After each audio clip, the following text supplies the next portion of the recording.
안녕하세요. 뉴스반장입니다. 추경이 1조가 넘게 역대급으로 삭감이 됐지만 추경을 결정하는 예결위원 상당수는 지역구 관련 예산과 관련해서는 참 꼼꼼하게 챙겼습니다. 국회 예산결산특별위원장인 자유한국당 김재원 의원 음주 심사 논란도 있었는데요. 폐기물 관련 지역구 예산을 5배가량 늘렸습니다. 국회 예결위원장인 자유한국당 김재원 의원이 당 소속 의원들에게 예산 민원을 받겠다는 공문을 보낸 사실이 드러나 논란이 되고 있습니다. 김재원 국회 예결위원장이 자유한국당 의원들에게만 보낸 공문이 논란이 되고 있습니다. 각 의원들의 관심 있는 예산을 알려달라는 것인데 소속 당 의원들에게만 보내서 국가 예산을 총선용으로 활용한다는 지적을 받고 있습니다.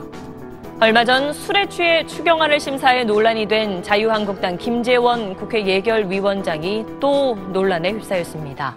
예산 관련한 민원 받겠다는 내용의 공문을 같은 한국당 의원들에게만 보낸 게 뒤늦게 드러난 겁니다. 사퇴해야 한다는 비난이 쏟아졌습니다. 지난 2일 국회 본회의를 통과한 추가 경정 예산안이 8,500억 원가량 대폭 삭감됐었는데요. 그것도 모든 비용이 민생 지원 예산이었습니다. 한국당 나경원 대표는 예산을 깎았다고 자화자찬하면서 쾌거라는 헛소리까지 했었는데요. 정말 한심해서 한숨이 절로 나왔었습니다. 그런데 정작 추경심사를 총괄한 김재원 국회 예산특별위원장의 지역구인 상주, 군위, 의성, 청송 예산이 정부 원안보다 5배가 늘어난 것으로 8일 확인됐는데요. 술 처먹고 횡설수설하더니 내년 총선에는 당선이 되고 싶었던 모양입니다. 정말 대단한 분입니다. 경의를 표합니다. 어떻게 그 술 취한 와중에도 자신의 지역구 예산을 살뜰하게 챙기셨는지 그저 감탄이 절로 나오는데요. 총선용 선심성 예산이라며 예산을 깎을 때는 언제고 정작 본인의 지역구의 예산을 무려 5배를 늘려서 본회의를 통과시켰다니 입에서 욕이 저절로 나옵니다. 김 의원은 추경이 국회를 통과한 다음 날인 지난 3일 자신이 지역구인 의성 쓰레기산 방치 폐기물 처리 예산 99억 5천만 원을 확보했다는 내용을 담은 보도자료를 지역구 담당 기자들에게 배포하기도 했는데요. 당초 정부 추경안에 편성된 예산은 18억 2천만 원이었으나 81억 3천만 원으로 증액된 겁니다. 김 의원은 보도자료에서 이는 환경부가 확보한 전국 폐기물 처리 예산 436억 9,100만 원에 22.8% 규모라고 소개했습니다.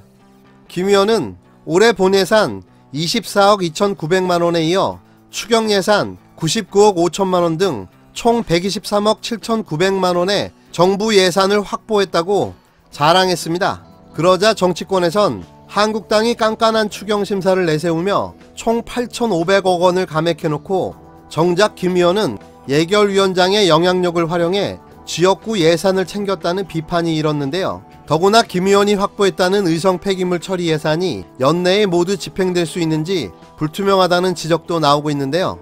소관 국회 상임위원인 환경노동위원회는 지난 7월 환노위 소관 추경 예비 심사 보고서에서 불법 폐기물 처리 예산 집행률이 최근 5년간 50%를 넘지 못했다며 연내 집행 가능성에 대한 의문이 있을 수 있다고 했습니다. 또 김 의원은 지난달 9일 예산위원장실 명의로 한국당 소속 의원 전원에게 2020년 정부 예산안 편성 관련이라는 제목의 공문을 보냈는데요. 김 의원은 공문에서 당 소속 의원들이 관심을 가진 핵심 사업을 취합해 정부 예산안에 최대한 반영하고자 한다며 이와 관련된 서식을 발송했으니 12일까지 회신해달라고 요청했습니다. 공문을 발송한 지난달 9일은 3당 교섭단체 예결위 간사들이 추가 경정 예산안 심사에 앞서 상견례를 하고 추경안 의결 시한 등을 정한 날입니다. 공문은 더불어민주당, 바른미래당 등 다른 당 소속 의원들에게는 발송되지 않았습니다. 이를 두고 정치권에서는 김 의원이 자당 소속 의원들의 지역 예산 민원을 미리 취합해 추경은 물론 내년 본예산 심사 때도 슬그머니 반영하려 했던 것 아니냐며 비판이 쏟아지고 있는데요. 이른바 쪽지 예산을 통해 제 식구 챙기기 시도라는 지적입니다. 오로지 머릿속에는 자신의 권력 유지를 위한 생각밖에는 없습니다. 나라가 망하든 국민이 힘들든 국가 재난이 일어나든 오로지 자신의 밥그릇을 지키는 게 전부입니다. 도대체 어떻게 국민들이 힘들어서 추가로 편성된 예산을 1조 넘게 깎으면서 자신의 지역구에 5배가 넘는 예산을 추가 편성하고 더 나아가 한국당 의원들에게만 총선 재선을 위한 선심성 예산, 쪽지 예산을 미리 받아 내년 예산에 반영하겠다니 국회의원으로서 자격이 있습니까? 더 이상 당신은 국회의원으로서의 자격이 없습니다. 국가와 국민을 위해 정치를 하는 게 아니기 때문인데요. 사실 많은 걸 기대하지 않았습니다. 최소한의 양심과 도덕성, 그걸 기대한 우리가 무지한 국민이었던 것 같습니다. 김재원 의원, 표로 심판하겠습니다.